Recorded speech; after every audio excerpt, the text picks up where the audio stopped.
Welcome to another video.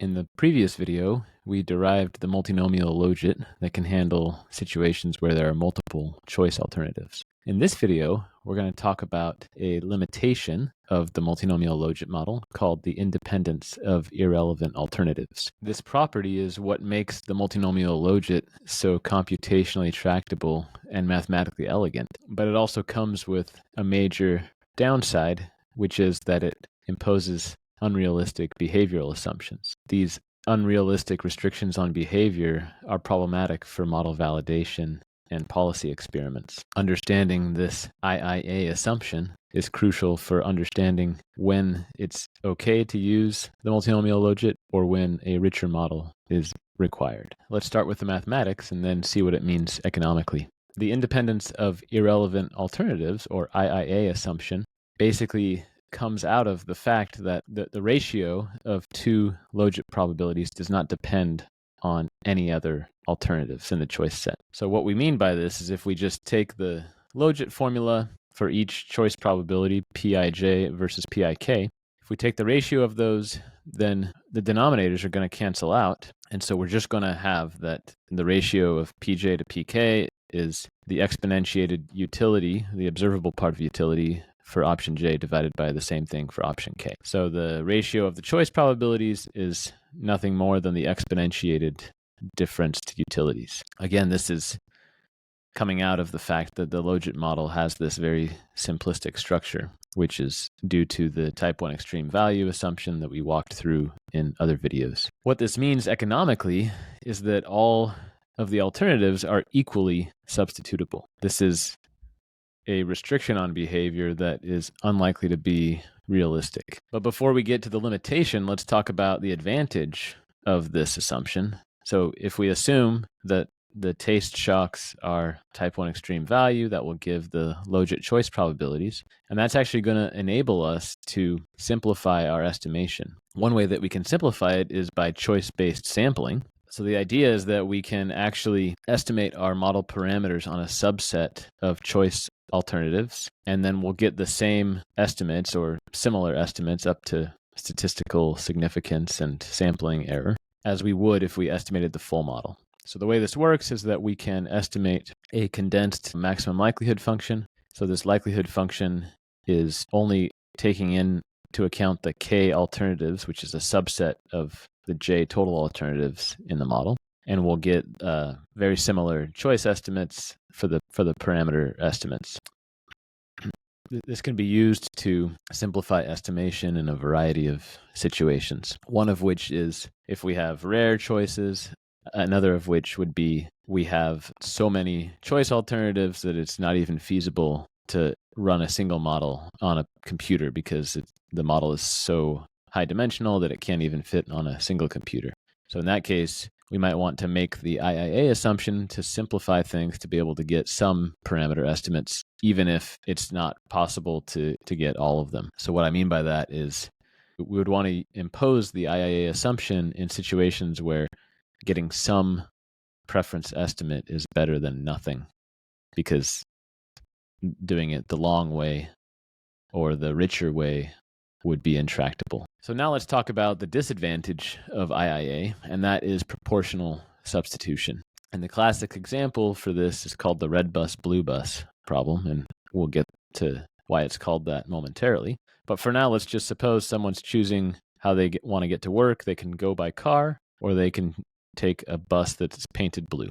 We'll call it the blue bus. And let's just again suppose that the initial market shares in the population that we're studying are 50% each. So the question is, if we added an identical red bus to the choice set, now there's three options, what do you think the new choice shares would be? And the answer is, if we impose the logit assumption, then the model would tell us that the new choice shares would be 1/3, 1/3, 1/3, because of this proportional substitution, or the fact that the ratio of the choice probabilities has to equal the ratio of the exponentiated utilities. So the idea is that if these choice shares are 50-50 to start with, then the utilities, or the observable part of the utility, must be equal.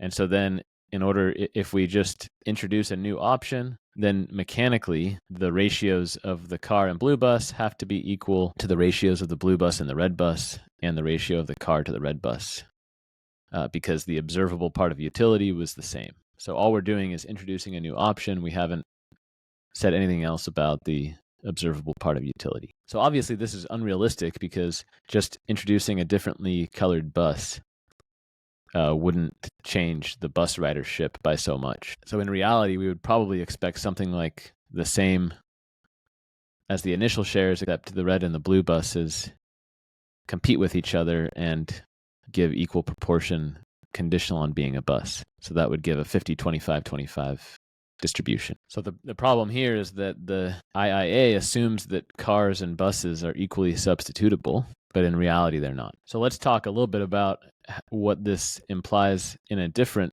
setting. Let's suppose that people can drive one of 3 different types of cars, and that the government gives a subsidy for electric cars such that the market share of electric cars would go from 1% to 10%. And to start with, we have basically 2/3 of people are driving large gas cars. So maybe this is like a minivan or a large sport utility vehicle. And then another third of the population is driving small gas cars. So this would be like a sedan or a compact car. And then 1% is doing electric cars. But then now, after the subsidy, we have 10% doing electric cars.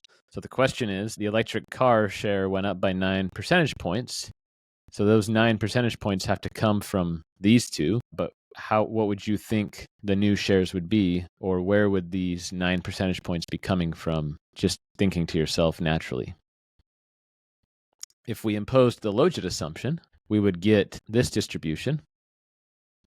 So again, because of the proportional substitution, we would assume that 3 of those 9 percentage points would come from the small gas cars because they're only 1/3 of the sample. But then 6 of the 9 percentage points would come from the large gas cars because they were 2/3 of the sample originally. So this is what we mean by proportional substitution. And this is probably not a good assumption for this scenario because it's not very likely that someone driving a Ford F-150 pickup truck is going to switch to an electric car.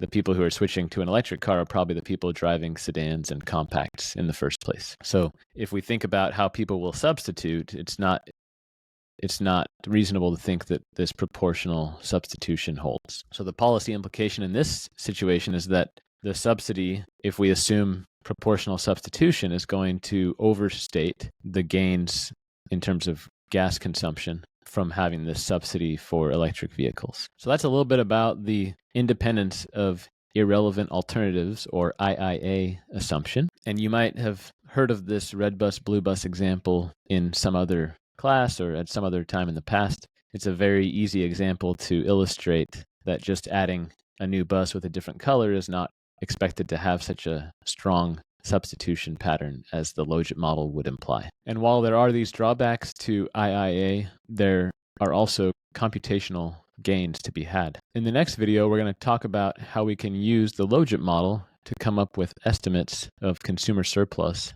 so that we can do welfare analysis of different policies. And this is a really critical tool for empirical economics, where we're trying to use these discrete choice models to be policy relevant in their application. So I hope you'll join me in the next video, and thanks for watching this one.